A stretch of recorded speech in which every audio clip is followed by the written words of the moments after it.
नमस्कार, मैं हूं शशि तुषार शर्मा और आप देख रहे हैं चुनावी खबरों पर आधारित हमारा खास बुलेटिन। सबसे पहले आप दिन की बड़ी चुनावी खबरों को संक्षेप में जान लीजिए, जिसके बाद हम आपको बताएंगे कि ये खबरें खास क्यों हैं और इनके राजनीतिक मायने क्या हैं। शरद पवार गुट और अजीत पवार गुट ने पार्टी के नाम और निशान पर दावे को लेकर निर्वाचन आयोग का दरवाजा खटखटाया है। महाराष्ट्र में बुधवार को अजीत पवार गुट और शरद पवार गुट में शक्ति प्रदर्शन हुआ है। महाराष्ट्र में शक्ति प्रदर्शन के दौरान दोनों ही खेमों ने एक बार एक दूसरे पर फिर से करारा हमला बोला है। All India Muslim personal law board ने बुधवार को अपनी बैठक में यूसीसी का विरोध करने का फैसला किया है। 17 और 18 जुलाई को बेंगलुरु में होने वाली विपक्षी एकता की बैठक से पहले आम आदमी पार्टी ने कांग्रेस के सामने एक शर्त रखी है। आइए अब इन तमाम खबरों को विस्तार से समझ लेते हैं। शुरुआत करते हैं बड़ी खबर से। शरद पवार और अजीत पवार के गुट ने पार्टी के नाम और निशान पर दावे को लेकर निर्वाचन आयोग का दरवाजा खटखटा दिया है। शरद पवार खेमे ने आयोग से गुहार लगाई है कि कोई भी अगर एनसीपी पर और पार्टी के सिंबल पर दावा करे तो फैसला लेने से पहले आयोग हमारी दलील भी ले ले। पवार गुट ने पार्टी में बगावत करके दल बदल करने वाले अपने विधायकों की जानकारी आयोग को दे दी है। सूत्रों से खबर यह है कि आयोग को यह भी बता दिया गया है कि सत्ताधारी गठबंधन में मंत्री के तौर पर शपथ लेने वाले बागी विधायकों को पार्टी से बर्खास्त कर दिया गया है। साथ ही उनके खिलाफ अयोग्यता की कार्रवाई के बाबत भी जानकारी दी गई है।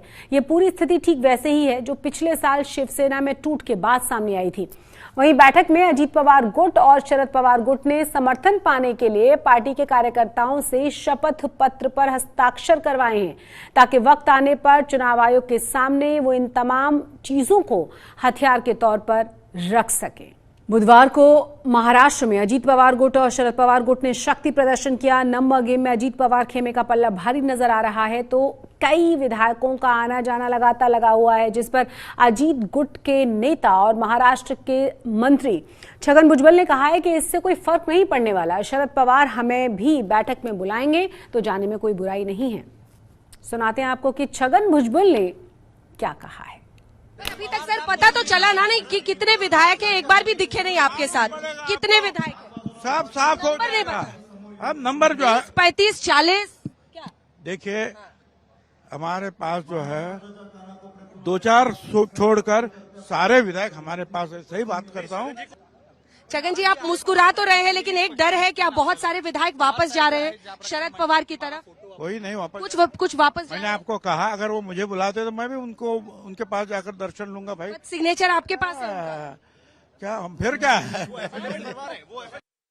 महाराष्ट्र में शक्ति प्रदर्शन के दौरान दोनों ही खेमों ने एक दूसरे पर करारा हमला भी बोला। उन्होंने शरद पवार की राजनीतिक यात्रा के दौरान सत्ता हासिल करने के लिए गठबंधन तोड़ने का जिक्र भी किया। अजीत पवार ने शरद पवार को राजनीति से रिटायर होने का भी नसीहत दे डाली, सलाह दे डाली। उन्होंने कहा कि आपकी उम्र हो चुकी है 83 साल, आप कब रिटायर होंगे। वहीं शरद पवार ने अजीत पवार पर पलटवार करते हुए कहा है कि उन्होंने गलत काम किया है और अब वो सजा भुगतने के लिए तैयार रहें। तो एक दूसरे पर किस तरीके से आरोप प्रत्यारोप किया गया है, एक दूसरे पर किस तरीके से हमलावर हैं अजीत पवार और शरद पवार, सुनिए दोनों को ही। कार्यकर्त्यांनो, महिलांनो, तरुणांनो, तुम्ही सांगा, एखादा माणूस आपने मुझे सबके सामने खलनायक के तौर पर पेश किया।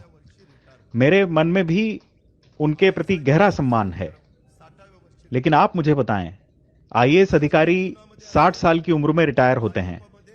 राजनीति में भी बीजेपी नेता 75 साल की उम्र में रिटायर होते हैं। आप लालकृष्ण आडवाणी और मुरली मनोहर जोशी का उदाहरण देख सकते हैं। इससे नई पीढ़ी को आगे बढ़ने का मौका मिलता है। आप हमें अपना आशीर्वाद दें। आज जर आमच्या काही मित्रांचं एक वेगळं काही बैठक झाली, मेळावा झाला, त्या सगळ्याच्या पाठीमागचे फोटो बघितले. त्या फोटो सगळ्यात मोठा फोटो होता माझा. आज मुंबईमध्ये सुद्धा अनेक ठिकाणी पोस्टर लावली, त्याचा फोटो माझा. त्यांना माहिती आहे की आपलं नाणं चालणार नाही, त्यामुळे जे नाणं चालेल ते चालणारं नाणं घेतलं पाहिजे. कारण त्यांचं नाणं खरं नाही, खणखणं वाजत नाही, हे नाही लोक ओळखतील. त्यामुळे नको की अडचण लावून टाकायच्या ठिकाणी फोटो दाखवा खरं. तो आपने दोनों को ही सुना और अब हम बात करेंगे अगली खबर का। All India Muslim personal law board ने बुधवार को अपनी बैठक में यूसीसी का विरोध करने का फैसला किया है। साथ ही बोर्ड ने एक लिंक जारी करके लोगों से इसका विरोध करने की अपील भी की है। वहीं बीजेपी नेता मोहसिन रजा ने मुस्लिम बोर्ड पर निशाना साधते हुए कहा है कि वो दबे कुचले मुसलमानों की ठेकेदारी करते हैं। सिर्फ उन्होंने कहा कि AIMPLB को डर है कि यूसीसी आते ही इनकी दुकानें बंद हो जाएंगी। तो और क्या कहा गया है मोहसिन रजा की तरफ से, इस पर जरा सुनिए। देखिए, all India Muslim personal law board क्यों चाहेगा यूसीसी आए? क्योंकि ये चंद लोगों के द्वारा बनाई गई एक संस्था है जो हमेशा से दबे कुचले मुस्लिमों की ठेकेदारी करती है और उन्हीं के नाम पर ये अपनी दुकानें चलाते हैं। इसमें चाहे ये कांग्रेस के हाथों खेली जाती रही हो, समाजवादी पार्टी के हाथों खेली जाती रही हो, बहुजन समाज पार्टी के हाथों, क्योंकि इनकी दुकानें चलती हैं। ये चंद लोग हैं जो करोड़ों करोड़ मुसलमानों को आगे नहीं बढ़ने देना चाहते, उनको एक समान अधिकार नहीं लेने देना चाहते। 17 और 18 जुलाई को बेंगलुरु में होने वाली विपक्षी एकता की बैठक से पहले आम आदमी पार्टी ने कांग्रेस के सामने एक शर्त रख दी है। पार्टी के सांसद संजय सिंह ने कहा है कि पहले केंद्र के अध्यादेश पर कांग्रेस अपना पक्ष साफ कर दे, उसके बाद ही आम आदमी पार्टी ये तय कर पाएगी कि उन्हें विपक्ष की बैठक में शामिल होना है या नहीं। सुनाते हैं आपको कि संजय सिंह ने क्या कहा है। सवाल अब दूसरी बैठक के दिन बिल्कुल करीब आ गए हैं। 17-18 को विपक्ष की एकजुट बैठक होनी है। आम आदमी पार्टी जाएगी नहीं जाएगी, ये सवाल बरकरार। देखिए, हमने अपना एक ऑफिशियल स्टैंड जारी किया है, अभी उसमें कोई तब्दीली नहीं है और वो ऑफिशियल स्टैंड में हमने कहा है कि कांग्रेस पार्टी जब तक काले अध्यादेश के मुद्दे पर अपनी स्थिति सार्वजनिक नहीं करती, हम किसी भी आगे की बैठक के बारे में फैसला ले ही नहीं सकते।